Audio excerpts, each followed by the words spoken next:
Hello everyone, this is Bushra Khan. Welcome to RNN podcast. नाजरीन, 9 मई में मुलव्विस मुल्जिमान 132 मुल्जिमान उन सब के नाम ईसीएल में आ गए हैं। उनकी लिस्ट आपके साथ शेयर करेंगे और मिस्टर नवाज शरीफ की बात करें तो उनके जेर सदारत होने वाले इजलास का नतीजा कुछ ही घंटों में आ गया और एक बहुत बड़े मंसूबे का इफ्तिताह हुआ है गुजरावाला में।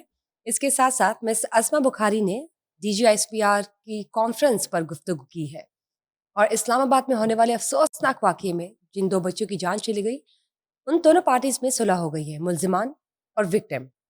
जज के बेटे को रिहा कर दिया गया है। इस कहानी में, इस केस में ट्विस्ट कैसे आया, ये जानते हैं।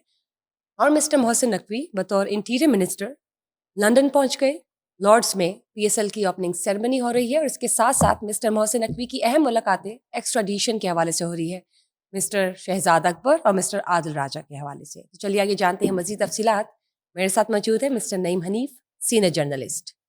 अस्सलाम वालेकुम। वालेकुम सलाम। क्या हाल है सर आपके? अल्हम्दुलिल्लाह। सर 9 मई में मुलव्विस 132 लोगों के नाम आए हैं ECL में। वो कौन से हैं, प्लीज़ शेयर करें? अच्छा, इसमें कुछ नाम तो अचानक ऐसे आ गए हैं कि जिनको हम समझ रहे थे कि उनकी कोई डील हो गई है और मैच फिक्स हो गया और वो हर ठीक, बार उनके भी आ गए हैं। वो बरी होते जा रहे थे मुख्तलिफ 9 मई के केसेस में, उनके भी नाम आ गए। पहले उन्हीं के नाम डिस्कस कर प्लीज़ लेते हैं। बताइए। 132 नाम जो हैं वो एग्ज़िट कंट्रोल लिस्ट में डालने की सिफ़ारिश की गई है हुकूमत की तरफ से और महकमा दाखिला को। और ज़ाहिर है कि इस सिफ़ारिश की मंजूरी भी हो चुकी है और ये नाम ECL में शामिल कर लिए गए हैं और ये तमाम तर जो PTI के लीडर्स हैं और दीगर जमातों के इत्तेहादी, उस वक्त की PTI की इत्तेहादी जमातों के, चाहे वो सिंगल सीटेड जमातें थी या 2 सीट वाली, तो उनके नाम भी ECL में शामिल कर लिए गए हैं, यानी कि एग्ज़िट कंट्रोल लिस्ट में शामिल कर लिए गए हैं। अब ये लोग बैरून मुल्क सफ़र नहीं कर सकते ठीक। ताहुक्म सानी, जब तक कि इस केस का जो है ना वो आखिरी फैसला नहीं आ जाता, ट्रायल मुकम्मल नहीं हो जाते, सज़ाओं का मुकम्मल तौर पर तयन नहीं हो जाता। अब अच्छा, जितने लोगों को अब तक सज़ाएँ हुई हैं ना, वो तो पहले समझें कि वो तो ECL में आ गए, 132 में, वो तो आ गए। शाह महमूद कुरैशी का नाम भी आ गया इस लिस्ट में, 132 में, और फवाद चौधरी का नाम भी आ गया। ये 2 नाम जो है ना, ये हैरत अंगेज़ तौर पे जिनको बेइज्जत बरी कर दिया ये, गया हाँ था। जी, एक जिसको कहते हैं कि सख्ती में शामिल हुए हैं ये 2 नाम। उसके अलावा उमर अयूब है, वो तो अब इश्तिहारी हैं, उनकी ज़मानतें कैंसल हो चुकी हैं। उसके बाद शेख रशीद है, पाकिस्तान अवामी पार्टी, और उनके भतीजे शेख राशिद शफीक, उनका नाम है जी। अली मीन गंडापुर का नाम है, सरताज गुल है, और इस तरह के काफ़ी नाम हैं जिनको शामिल कर लिया गया है। अच्छा, उसमें जो मुराद सईद वगैरह है वो तो पहले इश्तिहारी हैं, मियाँ असलम इकबाल है और अमाद अज़हर है, ये लोग तो पहले ECL में हैं और इनको इश्तिहारी करार दे दिया गया है। तो ये इस तरह की सूरत हाल है। अब ये है कि जिसको आप कहते हैं कि फैसला कुन राउंड जो है 9 मई के हवाले से, वो शुरू हो चुका है। और जब चीज़ें साबित हो गई और जब बात करते हैं आप जनरल फैज़ हमीद की और उनकी उस वक़्त के DGI और उनकी इन्वॉल्वमेंट की 9 मई के हवाले से, और तमाम तर जो साज़िश थी और ये जो लश्कर कशी थी और ये जो जलाओ घिराव था और ये जो एक कू था और एक इदारों पर हमला था, शोधा की यादगारों पर हमला था, तो मुल्क में आग लगाने की कोशिश थी, तो जो कि नाकाम हुई। और इसमें अब जितने अनासर थे, और मेरा जहाँ तक ख़्याल है, कुछ ऐसे सरप्राइज़ नाम भी इसमें आने वाले हैं जो इससे कबल डिस्कस नहीं हुए इस केस में ठीक, अभी तक जो डिस्कस नहीं हुए, ठीक है जी। उसमें जनरल फैज़ हमीद के राब्ते वाले लोग भी शामिल हो सकते हैं, ठीक, ठीक, ठीक। ठीक है जी। और बहुत से ऐसे लोग जैसे कि ये 2 नाम अभी ECL में शामिल हुए हैं, जो बज़ाहिर जो है वो अ, उनकी इन्वॉल्वमेंट थी, उनकी फुटेजेस मौजूद हैं मीडिया के पास। हम सब ने उनकी एक्टिविटी को देखा 9 मई वाले दिन, 10 मई वाले दिन, मगर वो अभी तक आज़ाद है। तो ऐसे नाम भी जो हैं अब शामिल हो जाएँगे। सबसे बढ़कर ये है कि बानी PTI जो है, उनकी अब 9 मई के हवाले से जो है सज़ा का तयन और उनका ट्रायल अभी कंप्लीट होना बाकी है। और मेरा ख़्याल है कि बीइंग इस तमाम तर साज़िश के मास्टरमाइंड होने के नाते सबसे ज़्यादा सज़ा जो है इस केस में बानी पीटीआई को हो सकती है। और उसके बाद जो है हालिया जो प्रेस कॉन्फ्रेंस है डीजीआई एसपीआर की, उसमें जो तमाम तर गुफ्तगू की गई और उन्हें जो है एक ज़हनी मरीज़ भी कह दिया गया और मुल्क दुश्मन तक कह दिया गया। और ये बात एक हकीकत है। प्रेस कॉन्फ्रेंस जो है ना वो तो होती रही पहले भी, मगर इस तरह की प्रेस कॉन्फ्रेंस जो है ना वो आज किसी से पहले पार्टी नहीं के हुई। हवाले से हाँ जी, किस हद तक इदारा जो है वो मजबूर हुआ कि ये तमाम, क्योंकि उनके पास एक-एक जो है ना रिपोर्ट और इन्वेस्टिगेशन के बाद जो है ना शवाहिद के बाद एक जिसको कहते हैं ना कि बिल्कुल एक क्रिस्टल क्लियर है ये केस जो है, इसमें कोई अबहम बाकी नहीं है। यही वजह है कि थोड़ा सख्त रिएक्शन आया इस दफ़ा इस सारी सूरत हाल का। और आज के दिन तक जो है वो अडयाला जेल से 9 मई की मज़म्मत जो है वो सामने नहीं आई। बावजूद इसके कि 9 मई करने वाले बहुत से लोग जो हैं इस जोश में और इस गलतफ़हमी में कि शायद जो है ना मुश्किल वक़्त में उनका जो चेयरमैन है या बानी है या लीडर है वो उनके साथ खड़ा होगा, उनकी बात करेगा। मैंने नहीं सुना आज के दिन तक डॉक्टर यास्मीन राशिद के लिए अडयाला से कोई ट्वीट आया हो, कोई पैगाम आया हो, एजाज़ चौधरी के राइट। लिए आया हो और उसके अलावा मियां महमूद रशीद के लिए आया हो, उमर चीमा के लिए यानी आया हो। एफर्ट्स इन वेस्ट, मतलब आप it's exactly, all in when. Exactly. और कितने मैं आपको बच्चे बता सकता हूँ, यंग बच्चे जो है ख़ास तौर पे जिन्ना हाउस और जीएचक्यू जी, वाले बिल्कुल। हमले में जो इन्वॉल्व थे और उनकी जो सूरत हाल है, तो ये जो है बड़ा एक अलार्मिंग स्टेज है 9 मई केस में। और दर्जनों नहीं 132 मज़ीद जो लोग हैं जिन्हें मेरे नाम मैंने आपके साथ शेयर किया बिल्कुल। है, बहुत से ऐसे नाम हैं जिनको शायद हम जानते नहीं हैं, मगर वो उस तमाम तर साबित हो चुका है कि वो उस तमाम तर एक्टिविटी में शामिल थे। जिनको इवन के केसेस से रिलीज़ भी कर दिया गया है। एग्ज़ैक्टली। बहुत से ऐसे लोग भी शामिल हैं जो कि अ, जिनके नामों से हम वाकिफ़ नहीं हैं। लेकिन इदारों के पास इन्वेस्टिगेशन के पास उनकी तमाम तर जो है सबूत और शवाहिद मौजूद हैं। ये वजह है कि ये 132 लोग ईसीएल पे डाल दिए गए। ठीक, ओके। चलिए देखते हैं मज़ीद इनकी तरफ से क्या रिस्पॉन्स आता है, या बानी पीटीआई जो हैं कोई ट्वीट करते हैं इनके हवाले से या नहीं। सर, डीजीआईएसपीआर के हवाले से आपने बात की, उनकी जो कॉन्फ्रेंस हुई है उस हवाले से मैं जानना चाहूँगी मज़ीद। मिस अस्मा बुखारी की भी कोई गुफ्तगू आई है, वो क्या है बताइए? अच्छा, वैसे तो जो मिनिस्ट्री इन्फॉर्मेशन है जी, वो जी। मुख्तलिफ जो प्रेस कॉन्फ्रेंस होती हैं, सिंध हुकूमत की ले लें या केपी की, उसके काउंटर वो एक स्टेटमेंट आता है उनका। लेकिन राइट। यहाँ पे उन्होंने डीडीआईएसपीआर की जो प्रेस कॉन्फ्रेंस है उसका हवाला दिया है। और मुझे ओवरऑल उज़मा बारी की गुफ्तगू से लगा कि उन्होंने कहा कि ये बिल्कुल ज़बरदस्त प्रेस कॉन्फ्रेंस हुई है, बल्कि इससे ज़्यादा होनी चाहिए थी। ठीक है? नाइस, बताइए। और वो कहती हैं जी, वज़ीर इत्तलात वो कहती हैं कि तर्जमान पाक फ़ौज ने ज़हनी मरीज़ बानी तहरीक इंसाफ का मुल्क दुश्मन एजेंडा बेनकाब कर दिया। अज़मा बुखारी भारतीय मीडिया की गोद में बैठकर पाकिस्तान के खिलाफ बयानिए की चाल चलने वाले ज़हनी मरीज़ को कौम ने पहचान लिया। अज़मा बुखारी वो कहती हैं कि ज़हनी मफलूज बानी तहरीक इंसाफ इक़्तिदार में आने के लिए हमारे बच्चों के कातिल तालिबान और भारत की सपोर्ट हासिल कर रहा है। बयानुल मरसूस के सिपा सालार पर फजूल गोई दरअसल बानी तहरीक इंसाफ के ज़हनी व अखलाकी मफलूज होने का सबूत है। अज़मा बुखारी पाकिस्तान के खिलाफ काम करने वाले ने ये चंद चेहरे रियासती इस्तेकाम के लिए वाज़े खतरा हैं। दुश्मन एजेंडे पर चलने वालों को जान लेना चाहिए कि रियासत उनकी हर साजिश नाकाम बना देगी। रियासती इदारों पर हमला, शोहदा की तौहीन और अफवाज के खिलाफ बयानियां, ये सब दुश्मन का एजेंडा है जिसे कौम ने रोन दिया है। अज़मा बुखारी पाकिस्तान की सलामती के खिलाफ हर बयानिया, हर साजिश, हर किरदार रियासत के फुलादी अज़म के सामने रेत की दीवार साबित होगा। अज़मा बुखारी और आजकल उनके जो है ना वो प्रेस कॉन्फ्रेंस के अलावा एक जो वो सोशल मीडिया पैगाम और उस सोशल मीडिया पैगाम में जो एक एक्सप्रेशन है उनके, वो बड़े ज़बरदस्त। वो जनाब उन्होंने ना शहजाद अकबर और आदिल राजा को अभी हम दिखाते भी हैं नाजरीन को। भाईजान 2 यूट्यूबर जो है ना, उनको तो पकड़ने का पूरा बंदोबस्त कर लिया सर, मतलब जाल तैयार है। कल आपने देखा कि वफाकी वज़ीर दाखिला जो है उन्होंने मुलाकात की जो हमारी ब्रिटिश एम्बेसडर हैं यहाँ, और उनको आदिल राजा और शहजाद अकबर के हवाले से जो फैक्ट्स और डिटेल्स हैं वो उनको भेजी गई हैं। तो सर तैयारी करो, मेरा ख्याल है बैग शैग पैक कर लो, टैमो टैम कर लेना है ना, इम्प्लीमेंट पे टाइम ही ना मिले है जी, तो वो फिर आपको पता है जरूरी सामान रह सकता है ना, जरूरी सामान उधर लंदन रह गया तो फिर यहाँ क्या होगा, तो इसलिए अपना सामान जो है वो जरूर पैक कर लें। उन्होंने मुखातब करके कहा कि वही वो पैकिंग कर लो।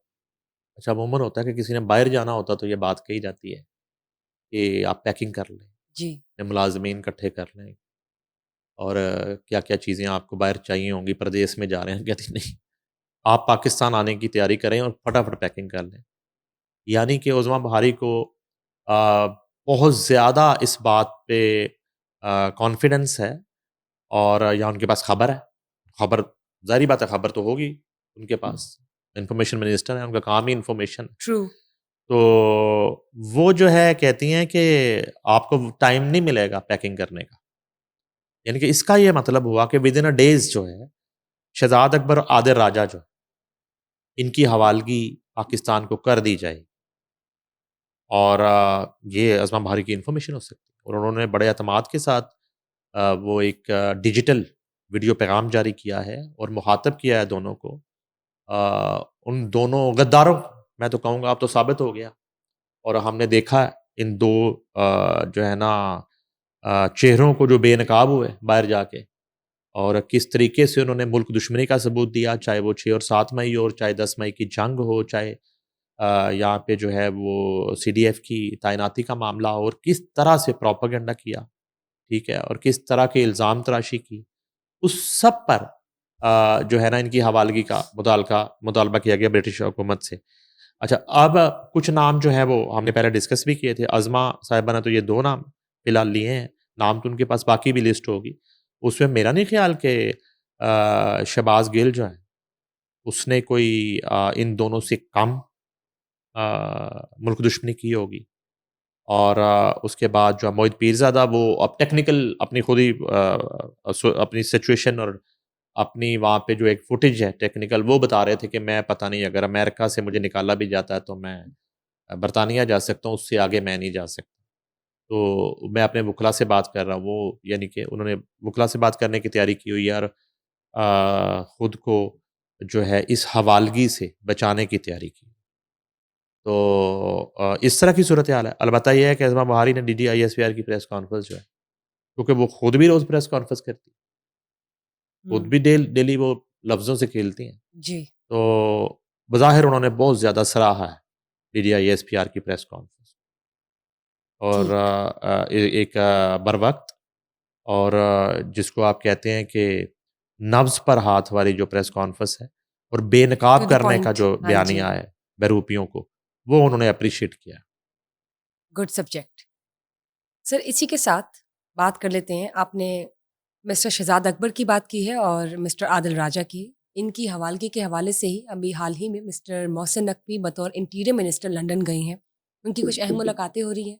अच्छा, वो लंदन दोनों हवालों से गए हैं। हाँ जी, और एक PSL की हाँ, ओपनिंग सेरेमनी वो लॉर्ड्स में जो है। बतौर चेयरमैन पीसीबी गए हैं, जी जी। और ज़ाहिर है कि बतौर इंटीरियर मिनिस्टर उनकी मुलाकातें तय हो चुकी जी हैं, ये भी बिल्कुल। इत्तला है। लंदन वो पहुँच गए हैं। अच्छा, ये मेरे लिए सरप्राइज़ था अचानक ही, इससे पहले शायद खबर मेरी नज़र से ना गुज़री हो कि पीएसएल की ओपनिंग सेरेमनी जो है, जी बिल्कुल। वो लॉर्ड्स में हो रही है। और ये लॉर्ड्स जो है दुनिया का हिस्टोरिकल ग्राउंड है, और मेरा ख़्याल है कि दुनिया के किसी भी खित्ते में और पाकिस्तान में जब कोई क्रिकेटर जन्म लेता है और वो क्रिकेटर बनने का ख्वाब देखता है, तो उसका दूसरा ख्वाब जो होता है वो ये होता है कि वो लॉर्ड्स में जाके परफॉर्म करें। एक मैच हाँ खेले, जी। और वो टेस्ट मैच हो, वनडे हो, T20 हो, तो ये ख्वाब है नाइस। लॉर्ड्स जो है। लॉर्ड्स को आप क्रिकेट का घर कह सकते हैं। लॉर्ड्स का जो क्राउड है, इससे ज़्यादा डिसिप्लिन क्राउड मैंने नहीं देखा। इससे ज़्यादा डिसिप्लिन क्राउड। चाय वाले के कप से चाय का कतरा बाहर नहीं गिरता, नाइस। बियर के मग्गे से बियर का एक घूंट बाहर नहीं गिरता। चाहे मुखालिफ टीम हो इंग्लैंड के अलावा या इंग्लैंड का प्लेयर परफॉर्म कर रहा हो, हर चौके पे हर आउट पे एक ही टाइम पे रिदम में क्लैप होती है। Nice, good coordination. लॉर्ड्स की बहुत खूबसूरती है क्रिकेट की। और मोहसिन नकवी जो है वो ज़ाहिर है कि वहाँ पे मेहमान ख़ुसूसी होंगे, being a chairman PCB true. और being a president of Asia cricket council. तो लॉर्ड्स में ये तकरीब हो रही है जी, ग़ालिबन संडे के दिन। और उसके बाद इसमें पाकिस्तानी प्लेयर्स भी शिरकत कर रहे हैं और जो फॉरेनर प्लेयर्स हैं वो भी शिरकत कर रहे हैं, उनको मदऊ किया गया है। अच्छा, इसके साथ साथ जो है ये इतला आई है, जो आपका सवाल है, कि मोहसिन नकवी जो हैं बतौर इंटीरियर मिनिस्टर जो है वो मुख्तलिफ ब्रिटेन जो पर्सनैलिटीज़ हैं, शख्सियात हैं, उनसे मुलाकातें कर रहे हैं। और उन मुलाकातों का जो एजेंडा है वो वही है जो यहाँ पे ब्रिटिश हाई कमीशन को उन्होंने 2 लोगों की हवालगी का मुतालबा किया इनिशियली आगाज़ में, एक्स एडवाइज़र शहजाद अकबर और भगोड़े मेजर राजा आदिल राजा। जी बिल्कुल। तो इन दोनों के हवाले से ये इतला मिली है कि वो वहाँ पे अथॉरिटीज़ से मुलाकात कर रहे हैं और बाज़ाब्ता तौर पे वहाँ भी जाके वो उसी तरह से उनके केसेस और उनके ऊपर जो एलिगेशंस हैं और हुकूमत पाकिस्तान की मुद्दत में जो एक एफआईआर है, तो उसका एक फ़ॉलो-अप है वहाँ पे और वो मुलाकातें करेंगे। और उससे पहले जैसे मैं अज़मा बारी की टॉक की बात कर रहा था, तो ये काम इतना स्पीडी ये हो रहा है कि जैसे मोहसिन साहब ने खुद ही चले गए हैं लेने उनको।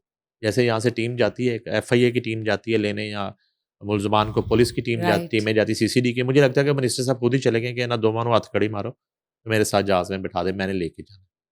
तो कोई पता नहीं है कि वो अपने वाली अगली फ़्लाइट में उनको साथ ही ले आएँ। लेकिन जिस तरह मोहसिन नकवी चढ़े हुए हैं इनके ऊपर, ये जो है ना कुछ अनचढ़ है और मुझे लगता है कि ये 2-3 लोग जो हैं ये इनकी हवालगी हो जानी है। बाकी तो कोई वहाँ का अगर किसी के पास कार्ड है या पासपोर्ट है, उसमें बड़े वो मातड़ टाइप कैरेक्टर भी हैं जो हवा में सब कुछ कर रहे थे, उनके पास किसी मुल्क की नेशनैलिटी नहीं है, स्टिल वो ग्रीन पासपोर्ट होल्डर हैं ठीक। और उनकी नेशनैलिटी पाकिस्तान। तो वो वाले जो ग्रीन पासपोर्ट वाले हैं, उनके लिए तो बिल्कुल ही समझें कि तलवार लटक गई है। उनकी तो बचत मुझे नहीं लगती अब वो दुनिया के किसी भी मुल्क में भाग लें। और मगर कुछ जो हैं उनके पास शायद मार्जिन। कुछ कंट्रीज़ की नेशनैलिटीज़ हैं, उस पे वो खेलने की कोशिश करेंगे, उस पे ज़ोर लगाना पड़ेगा हुकूमत पाकिस्तान को भी और मोहसिन नकवी साहब को भी काफ़ी। लेकिन सर आपने कहा कि कुछ ही दिनों में ऐसा हो सकता है कि इनकी हवालगी हो जाए। मेरी बैरिस्टर राशिद असलम से जब बात हुई है तो उन्होंने कहा कि कुछ ना कुछ प्रोसेस में टाइम लगता है, एटलीस्ट 1-2 साल। क्या ये मुमकिन है? अच्छा, नहीं, मैंने तो ऐसे एक मुहावरतन बात कर दी। जी। ज़ाहिर है कि वहाँ पे एक सिस्टम और उसको कानून को फ़ॉलो करना जी होगा बिल्कुल। और मेबी वहाँ की कोर्ट से इसकी परमिशन लेनी पड़े और मेबी कि वहाँ की कोर्ट्स जो हैं, वहाँ पे केसेस चले और अगर वहाँ पे साबित हो जाता है कि वो उन मुल्कों में बैठ के किस तरह से दूसरे मुल्कों पे या अपने मुल्क से गद्दारी कर रहे हैं और किस तरह वो एक मुल्क दुश्मनी का एजेंडा डिफेम लेके चल वगैरह, रहे हाँ हैं, जी। तो वो जो है ना, अगर वहाँ पे ट्रायल के बाद साबित हो जाता तो मेबी वो मिस्टर राशिद तो बहुत बड़े जो बुशरा है खान कानूनदान लाइफलाइन हैं में यूके शिका और है। अमेरिका के, तो अगर वो ये बात कर रहे हैं तो उसमें टाइम लग सकता है। लेकिन एक बात बताऊं कि इन कंट्रीज़ में किसी भी केस में अ, बेजा वक्त ज़ाया नहीं होता। टू द पॉइंट जो है वो एग्जैक्टली, बहुत से ऐसे केसेस एग्जीक्यूशन हैं होगी। जो टाइम डिमांडिंग है। साइमल्टेनियसली हाँ जी। पाकिस्तान में और यूके में और अमेरिका में जो है वो पिटीशन दायर की गई। यूके ने 6 माह में डिसाइड कर दिया, हमारे यहाँ 6 साल हाज़िरियाँ लगती रहीं। सेम केस की बात कर रहा हूँ, जो कुछ मीडिया हाउसेस की आपस में ठीक। माज़ी में लड़ाइयाँ हुई हुई हैं।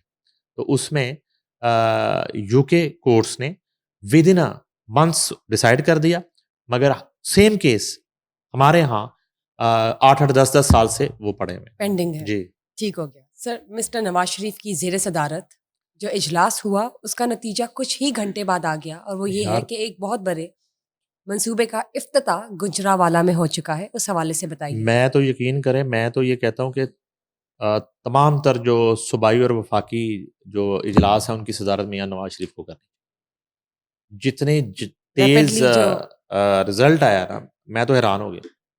ये बड़े अरसे बाद जो है वो सदर मुस्लिम लीग नून ने किसी इजलास की सदारत की और किसी मंसूबे के हवाले से की। अच्छा, वो था गुजरांवाला का मंसूबा। और मैंने आपको बताया था कि वो जो इजलास हुआ लाहौर में, उसमें सीएम पंजाब मौजूद थी, उसमें वज़ीर दफ़ा ख्वाजा आसिफ थे, उसमें मरियम औरंगज़ेब थी, अज़मा बुखारी थी, उसमें मुख्तलिफ़ सेक्रेटरीज़ थे और मुख्तलिफ़ महकमों के रेलेवेंट महकमों के जो हेड्स थे वो मौजूद थे। अच्छा, इसमें जो है उन्होंने सदारत करके कहा कि ये तो बड़ा लेट हो गया भाई, इसको तो कुछ करें, फटाफट करें। वो इतना फटाफट हुआ, ये मेरा ख़्याल है घंटों में, दिनों में नहीं, 1 से 2 दिन के अंदर वहाँ पे तकरीब हो गई और प्राइम मिनिस्टर भी पहुँच गए और सीएम पंजाब भी पहुँच गई और काबीना के वुज़रा भी पहुँच गए, पंजाब के भी, वफ़ाक के भी, और जनाब मंसूबे का इफ्तिताह हो गया, काम शुरू। ये मंसूबा क्या है जी और ये तकरीब क्या हुई है जी कि माहौल दोस्त सफ़र से बढ़ता पंजाब। गुजरांवाला में जदीद तरीन ट्रांसपोर्ट कल्चर का आगाज़ हो गया है। वज़ीर-ए-आज़म मियाँ शहबाज शरीफ और वज़ीर आला पंजाब मरियम नवाज़ शरीफ ने गुजरांवाला मास ट्रांजिट सिस्टम का संग बुनियाद रख दिया। वज़ीर आज़म मियाँ शहबाज शरीफ और वज़ीर आला मरियम नवाज़ शरीफ ने गुजरांवाला मास ट्रांजिट सिस्टम प्रोजेक्ट की तख्ती की नकाब कुशाई की और वज़ीर आज़म और वज़ीर आला ने सुनहरी बेलचे से अलामती तौर पर खुदाई करके संग बुनियाद रख दिया। वज़ीर आज़म ने ख़िताब में वज़ीर आला मरियम नवाज़ शरीफ की अवामी खिदमात को सराहा और पूरी टीम को शाबाश दी। वज़ीर आज़म ने अपने ख़िताब में गुजरांवाला के रवायती खानों का ज़िक्र किया। वज़ीर आला मरियम नवाज़ शरीफ ने गुजरांवाला मास ट्रांजिट सिस्टम प्रोजेक्ट पर खुद ब्रीफिंग दी और बड़ी डिटेल ब्रीफिंग थी, मैंने सुनी है। वज़ीर आज़म और वज़ीर आला की तकरीब में आमद पर आवाम के बुलंद आहंग नारे, वज़ीर आज़म और वज़ीर आला ने हाथ हिलाकर नारों का जवाब दिया। मास ट्रांजिट सिस्टम के आगाज़ पर गुजरांवाला के आवाम का जोशो खरोश। तकरीब गाह के दाखिली रास्तों को खूबसूरत स्टीमर्स पेनाफ्लेक्स से सजाया गया। मास ट्रांजिट सिस्टम के बारे में मालूमाती दस्तावेजी फिल्म दिखाई गई और तकरीब गाह में गुजरांवाला मास ट्रांजिट सिस्टम का खूबसूरत 3D मॉडल हाजरीन की तवज्जो का मरकज़ बना रहा। मास ट्रांजिट सिस्टम के संग बुनियाद की तकरीब में वुज़रा, अरकान असम्बली, टिकट होल्डर्स की शिरकत और गुजरांवाला के जो है वो अवाम बहुत बड़ी तादाद में, हज़ारों का मजमा था जहाँ पे ये स्टेज सजाया गया था और एक पूरी एसएमडी पे प्रेजेंटेशन दी गई जो मरियम नवाज़ ने खुद दी ग्रैंड और इस मंसूबे की एक मुद्दत तकमील की वो बताई गई, उसकी लागत के हवाले से और कितने लाख अफराद जो हैं वो उससे मुस्तफ़ीद हो सकेंगे और गुजरांवाला जो है वो किस तरह एक जदीद सिटी और बहुत जदीद जल्द दौर में दाखिल होने जा रहा है, ये भी उन्होंने कहा और उस पर जो है प्राइम मिनिस्टर ने अपनी तकरीब में बड़ा अप्रिशिएट किया पंजाब हुकूमत की कारकर्दगी को और बाज़ दफ़ा तो उन्होंने ये भी कहा कि इससे पहले बाज़ जो मंसूबे हैं जो आज के दौर में हुए हैं ये कभी भी पंजाब के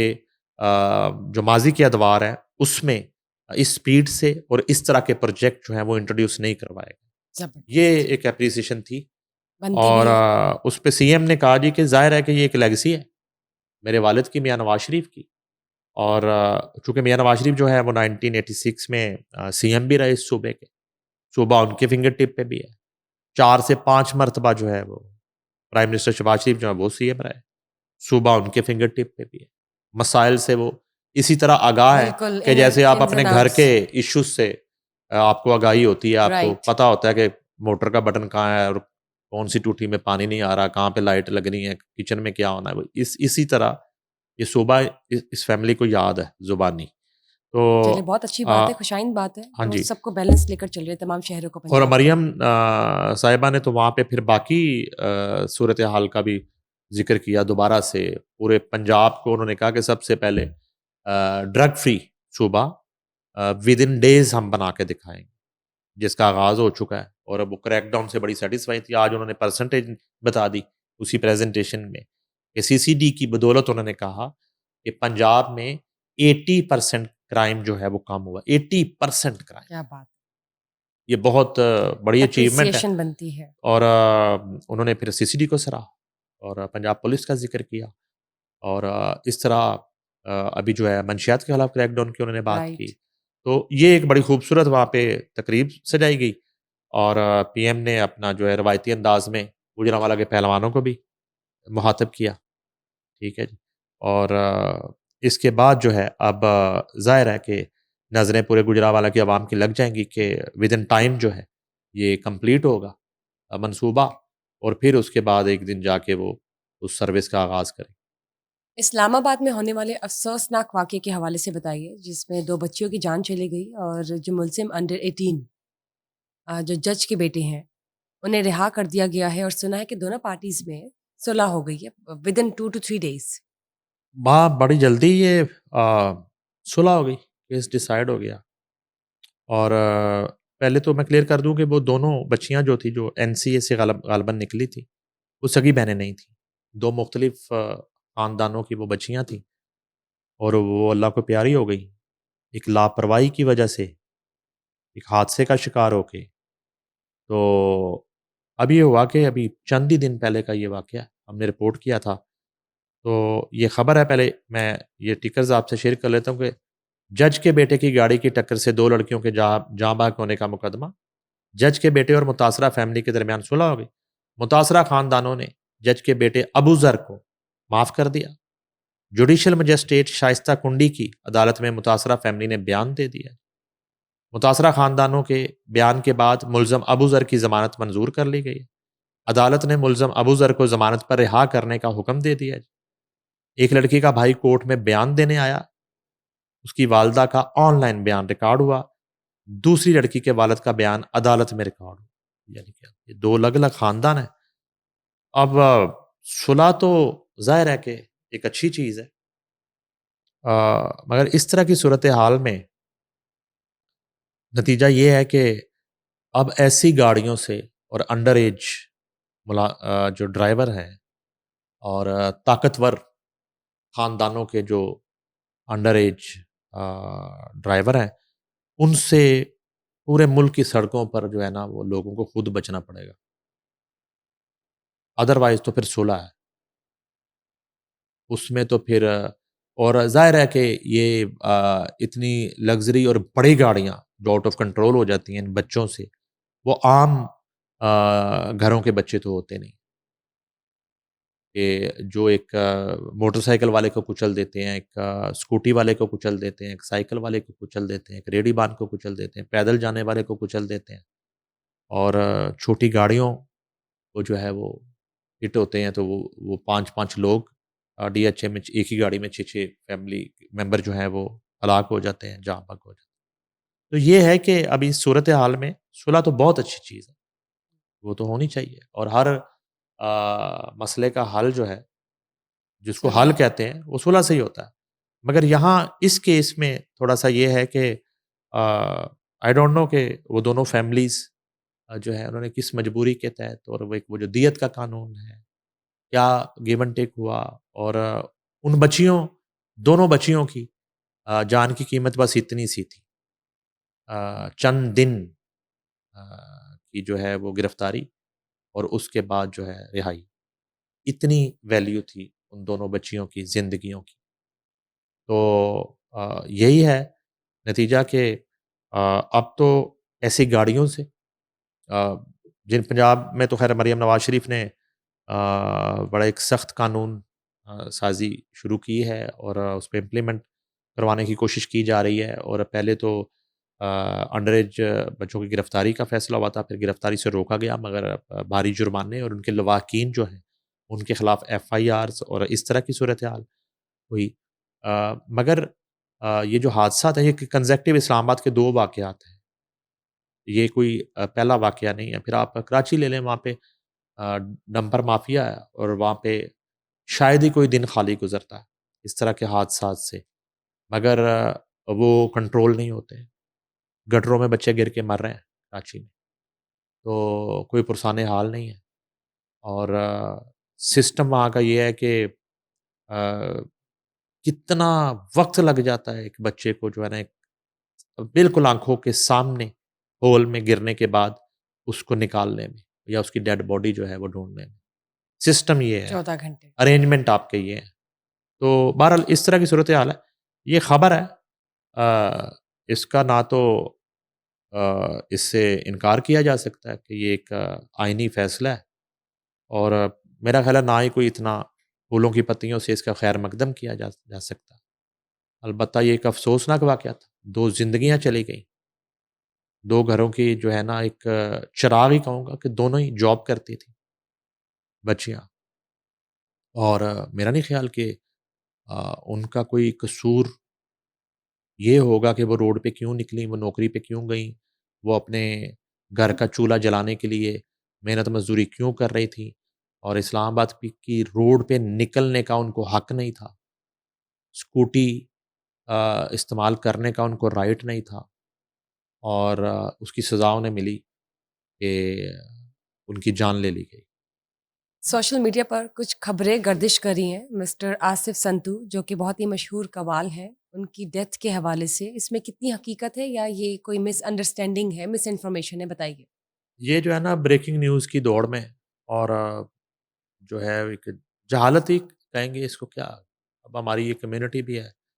एक बड़े पॉपुलर मीडिया हाउस के डिजिटल जो उसका सोशल मीडिया, वहाँ उन पेजेस पे एक खबर चलती है कि एक मारूफ कवाल जो है वो इंतकाल कर गए हैं और ऊपर आसफ़ अली संतू की तस्वीर लगा दी जाती है ब्लर करके। अच्छा, जब हमने फ़ौरी तौर पे उनके मैनेजर से फ़ारूक से रब्ता किया तो पता चला कि वो तो बिल्कुल ठीक है और वो इससे पहले जो है उनको कई कॉल्स जा रही थी। तो ये सिर्फ़ जो है ना इससे पहले कितने वाक़यात हो चुके हैं। हाजी अलबेला मरहूम, अच्छा जाना तो सब ने है, लेकिन आप उनकी ज़िंदगी में वो अपनी खबर देख रहे हो कि वो मर गए और उनको फ़ोन आ गया, हाँ जी पाइन मर गए, वो कहता नहीं, नहीं मैं ठीक हूँ। ये एक शुत्रे बेमुहार जो मीडिया और ब्रेकिंग न्यूज़ की दौड़ और उसको चेक नहीं करना और आँखें बंद करके कंपटीशन में। और जिसको आप कहते हैं कि अनकॉम्पिटेंट लोगों का इदारों के अंदर होना, अनट्रेन्ड लोगों का और जो है वो मुफ़्त काम करने वालों का। तो तनख़्वाहों का ना मिलना, ये तमाम तर इश्यूज़ उसमें ये ब्लंडर होते हैं। मैं वो वाक़या आपको सुना रहा था, हम लोग जंग ग्रुप में थे तो जंग बिल्डिंग में रोज़नामा जंग जो है ना वो पहले फ्लोर पे आता था, फिर 2 फ्लोर छोड़ के ऊपर द न्यूज़ का ऑफ़िस था। सलीम बुखारी साहब एडिटर हुआ करते थे द न्यूज़ के। तो एक दिन जो है ना रिसेप्शन से फ़ोन आया, हम जंग रिपोर्टिंग में बैठे थे तो हाजी अलबेला जो हनी अलबेला के वालिद हैं, जी। मरहूम, तो वो उन्होंने कहा जी कि अलबेला साहब आए हैं। तो अच्छा, मैं थोड़ा-सा पता चला तो मैं हैरान कि मैं कहा हमारा कोई उनसे टाइम तो तय नहीं हुआ था। अलबत्ता हमने कहा भेजिए उनको फ़ौरन ऊपर। तो बल्कि मैं भाग के तो उनको रिसीव किया, तो वो जब सीढ़ियाँ चढ़ के आ रहे थे तो उन्होंने अपनी बगल में द न्यूज़ अखबार रखा हुआ था। तो आए वो, हमने कहा बैठें, सर रिपोर्टिंग में बिठाया, चाय लेंगे? उन्होंने कहा नहीं चाय मैं बाद में लूँगा। असल में कहते कि मेरी आज डेथ हो गई है और मैं आपको अपने कुल्लों का इन्विटेशन देने आया हूँ, कल मेरे कुल्लों पे आपने आना है। अच्छा, ये हमने कहा ये वो कॉमेडी करते थे, शायद कॉमेडी कर रहे हैं। उन्होंने कहा नहीं, नहीं। उन्होंने यूँ अखबार निकाला, द न्यूज़ उसी दिन का और हमारे सामने रखा तो उसमें उनकी तस्वीर के साथ लिखा हुआ था कि हाजी अलबेला हैज़ बीन। तो वो जो है बड़ी अजीब सूरत-ए-हाल। फिर उनको उन्होंने कहा जी कि हमने फिर तो अपनी ही थोड़ी-सी वो सेव करने के लिए, जी हमारा ताल्लुक तो जंग से है। लेकिन ये द न्यूज़ है तो वो ऊपर ऑफ़िस सलीम बुखारी साहब, तो कहते हैं उनसे मिलवा दें। फिर हम सलीम बुखारी साहब के पास ले गए। सलीम बुखारी साहब को जाके उन्होंने वो अपना शिकायत के अंदाज़ में नहीं किया, लेकिन एक दुःख है कि मैं सर मर गया हूँ, तो ये मेरी खबर है, तो मैं आज मर गया। तो आपने मेरे कुल्लों पे कल आना, ये सेम था। तो बुखारी साहब ने फिर चेक किया ये किसकी खबर थी और कैसे हुआ। अच्छा, अताउल्लाह ईसा ग़िलबी जो है, वो अल्लाह ताला उन्हें तंदुरुस्ती दे, वो उनको तकरीबन हर साल जो है ना, वो बाकायदगी से मार दिया जाता है, हर साल। कई मर्तबा जो वेरी है वो बैड। अताउल्लाह ईसा ग़िलबी उनकी वो इस तरह की खबर आ जाती है, वो फिर हम उन्हें राब्ता करते हैं। तो वो अब तो वो इसको वो बॉदर भी नहीं करते, वो हँस रहे होते हैं, कहते हैं चलें जी, ठीक है। तो ये इस तरह की फ़ेक न्यूज़ भी है। अच्छा, ये इसी तरह का वाक़या जो है एक दफ़ा एक खान साहब की डेथ हो गई तो ऊपर उस्ताद हामिद अली खान साहब की तस्वीर लगा दी। वो मैंने फ़ौरन उनको फ़ोन किया, मैं कहा खान साहब, कहते यार मुझे भी इतने फ़ोन आई जा रहे हैं। वो फिर हमने ढूँढा, वो कराची से कोई साहब थे, ठीक है जी। तो अनाड़ी की सहाफ़त, तो उसने जो है ना वो खान साहब की तस्वीर लगा दी। तो कहने का मकसद है कि अल्लाह ताला जो है वो सब पर अपना रहम करे और इन जाहिलों से जो है वो बंदा बचा रहे। ये उसी तरह के खुदकश ड्राइवर हैं अंडर एज। ये अंडर एज साफ़ी, अंडर एक्सपीरियंस, अनट्रेन्ड जर्नलिस्ट जो ना वो इदारे को, चैनल को कहीं भी मार देते हैं, जहाज़ को। तो आसिफ अली संतू साहब के हवाले से इस तरह की खबर जो है वो फैलाई गई। अब ये दानिस्ता हुआ है, नादानिस्ता हुआ है, लेकिन वो बिल्कुल ठीक हैं। उनके जो फैन्स हैं और उनके जो दोस्त है बाबा, चाहने वाले पूरी दुनिया में, उनके लिए ये जो है ना वजाहत है कि वो बिल्कुल ठीक है, अपना काम कर रहे हैं, शोज़ कर रहे हैं, बल्कि ज़्यादा काम कर रहे हैं। मैंने एक दिन फ़ोन किया था तो कहते हैं पूरे दिसंबर में डेट ही नहीं है, इतना बिज़ी हैं। तो वो बहुत बड़ा जो है वो एक एसेट है फ़न कव्वाली के हवाले से।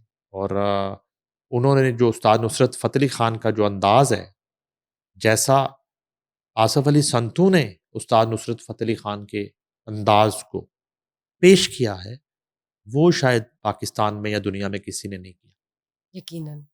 इस कदर उनकी गायकी जो है वो करीब है अंदाज़े उस्ताद नुसरत फ़तेह अली ख़ान, इस कदर करीब है टेक्निकली, और ट्रू। इतनी इतनी साउंड है।